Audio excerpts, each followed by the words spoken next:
So I'm here with Omar. Omar, can you introduce yourself and tell me a little bit about yourself? Omar Ketani, I'm the CEO of DealRelations CRM for business brokers and M&A professionals. Okay. And can you tell me how you got into the industry? Well, I've been a business broker myself for about 20 years, and when we started, we tried a lot of CRMs. They all involve a lot of investments and a lot of time spent in technology, and we thought this is not normal, so we decided to start a CRM for ourselves. It worked so well for ourselves, we were able to do most of the things we needed to do. Yeah. At some point, we had invested tens of thousands of hours on it. I said maybe other brokers can benefit from it, and that's how we went to market. Some of the first users gave us great feedback. We improved the products, and now one of the best in the market. You have one of the most customizable CRMs that I've seen so far. Can you talk about what features you have that differentiate your company from others? One of the big elements is automation.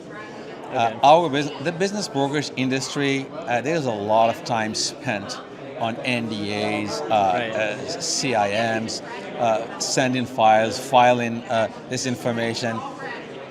That time is wasted because it can be automated. Yeah. So we were very strong on automation. What makes us really unique is customizing that automation. So again, another unique aspect of business brokers is there's no listing that is similar to another. Right. Every business owner is different, and they all want different things for their businesses. So as a broker, you cannot just use a standard application that's going to decide what business brokers should be. You should be able to customize it in a way that fits your business model and the way you want to conduct your business and what your sellers want. So that's what we do the best. But we have all the features required, like data rooms, automations, electronic signatures, email marketing. I mean, all you need to have a nice business brokerage operation. The brokerage sales cycle is very unique from other sales cycles. Can you explain the business brokerage sales cycle and how it differentiates from others? Business brokerage is basically double selling. You have to first get a listing, which is a big sales job. Sell side? And yeah, which it takes a long time to make somebody decide, make that leap and sell their business. Sometimes it's 10 years. I mean, I personally sold businesses after 10 years of interaction with the seller. So that's first sight. And then now that you sign that listing, you have to find buyers for it. Completely another sales cycle that can take anywhere from 1 week to 2 years. What makes it unique on the buy side, on selling the business, is that most wannabe business buyers never buy a business, and statistically, somewhere between 5% and 10% of people who really think they actually believe they want to buy a business. Only 5 to 10% will buy it.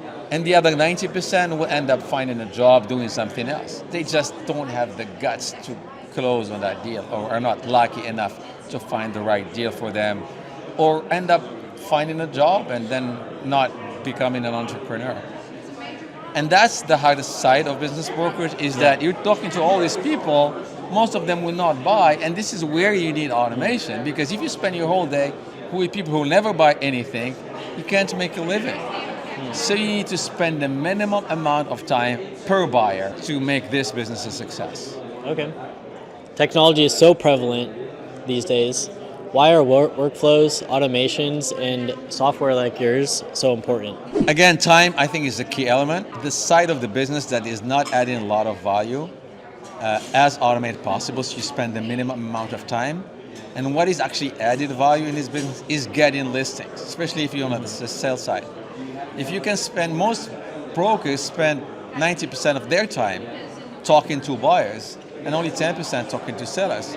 It should be the opposite. A successful broker should spend most of their time getting listings, good businesses, and have a good system to sell them, and a good database.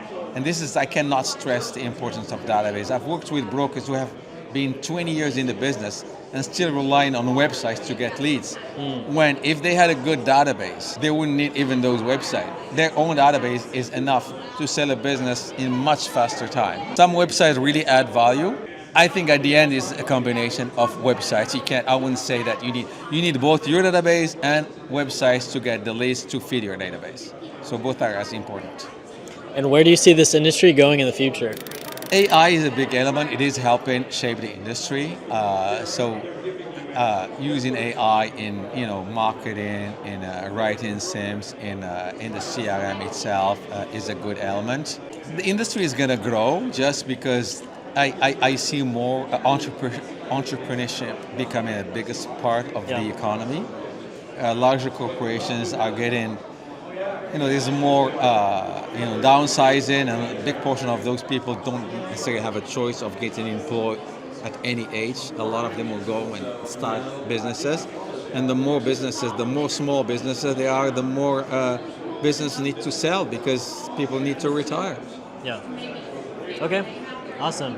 Omar, it's good to see you again. It's good to see you.